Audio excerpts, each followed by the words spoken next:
Smart Région, d'abord, c'est une région qui fait du numérique son moteur essentiel de son action. C'est la volonté de la part de Christian Estrosi, président de cette région, de mobiliser les acteurs, les entreprises, l'ensemble des associations qui doivent bénéficier de services innovants et qui font qu'il y a d'abord le phénomène des infrastructures.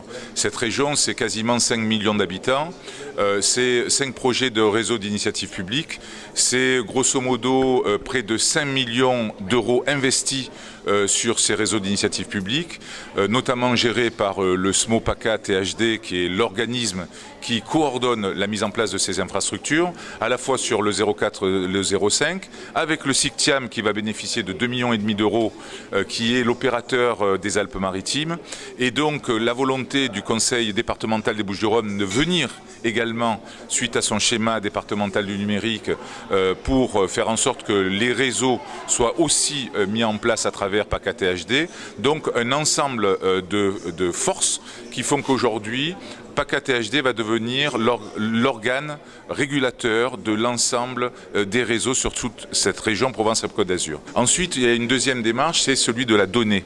La volonté de Christian Estrosi, c'est de bâtir un socle de territoire intelligent et en même temps de créer donc justement les données numériques avec un programme régional notamment sur l'open data en ayant créé notamment un portail qui est l'Open PACA régional.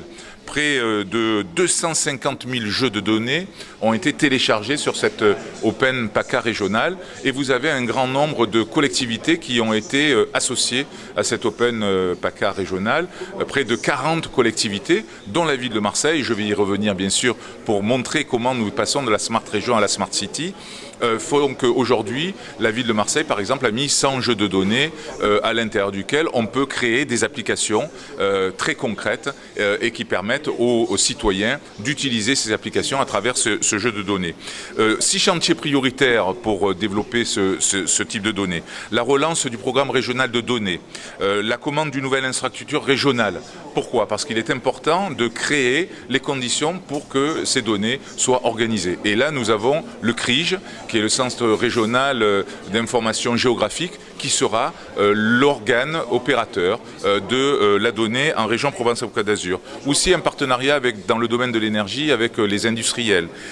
Enfin, un appel à projets à données innovantes et ouvertes, et également une sensibilisation sur l'ensemble du territoire en Open PACA. Voilà, donc ça c'est la deuxième brique. La troisième brique, c'est la médiation numérique. Il est important que le citoyen soit au cœur de ce territoire, au cœur de la Smart Région, au cœur de la Smart City. Et donc nous travaillons notamment avec les ERIC pour faire en sorte que la médiation soit faite. Là où il y a la fracture sociale, on est sur la fracture numérique et nous développerons aussi, depuis d'ailleurs quasiment pratiquement 1 an, la volonté de faire en sorte que les ERIC soient les opérateurs de cette médiation numérique. Et enfin, l'innovation autour bien sûr de 4 pôles de compétitivité, Euromed, Optitech, Polmer Méditerranée et la charte d'innovation collaborative. Ce sont les éléments constitutifs qui font la Smart Région. Et comment on arrive à la Smart City?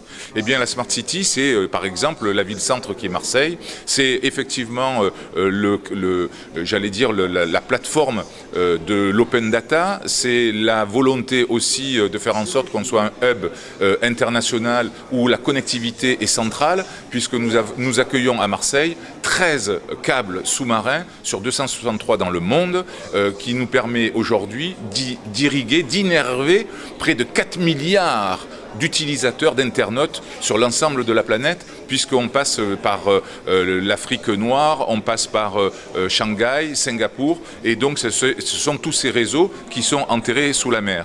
Et on est, je peux le dire de cette façon-là, je crois qu'on est le coffre-fort numérique du monde aujourd'hui, Marseille, on peut le dire de cette façon-là. Donc on a à la fois ces problèmes, cette volonté de favoriser l'arrivée de ces câbles sous-marins.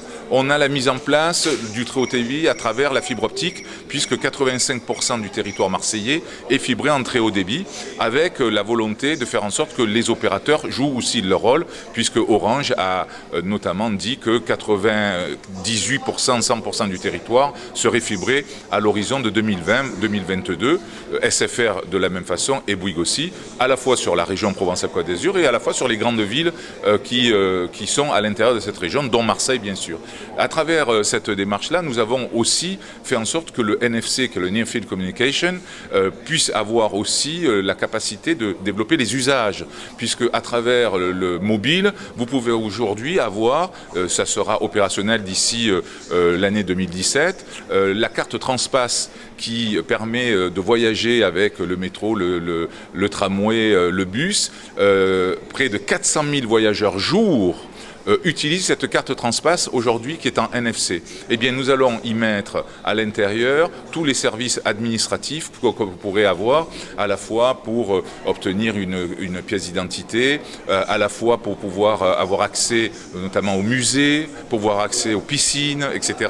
Eh bien, cette carte sera dématérialisée sur le mobile. Et donc, vous pourrez directement passer avec votre mobile. C'est l'application Timo qui permet, sur 600 eurodateurs de la ville de Marseille, de pouvoir payer à la seconde. Aujourd'hui, c'est une application qui fonctionne. Vous avez un certain nombre de choses. Et puis, bien entendu, après tout ça, vous avez ce que nous avons depuis maintenant plus d'1 an, le label French Tech.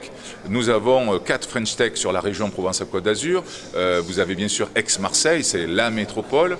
Vous avez Avignon, vous avez Toulon et vous avez Nice. Eh bien, ces 4 French Tech aujourd'hui sont mobilisés pour faire en sorte qu'il y ait un phénomène d'attractivité, d'emploi, et Aix-Marseille est pionnier en la matière et a fait en sorte qu'un ensemble de start-up puisse notamment être soutenu. Il y a eu plus de 60 millions d'euros de levée l'année dernière pour les start-up de la French Tech Aix-Marseille et un grand nombre de sujets de ce type.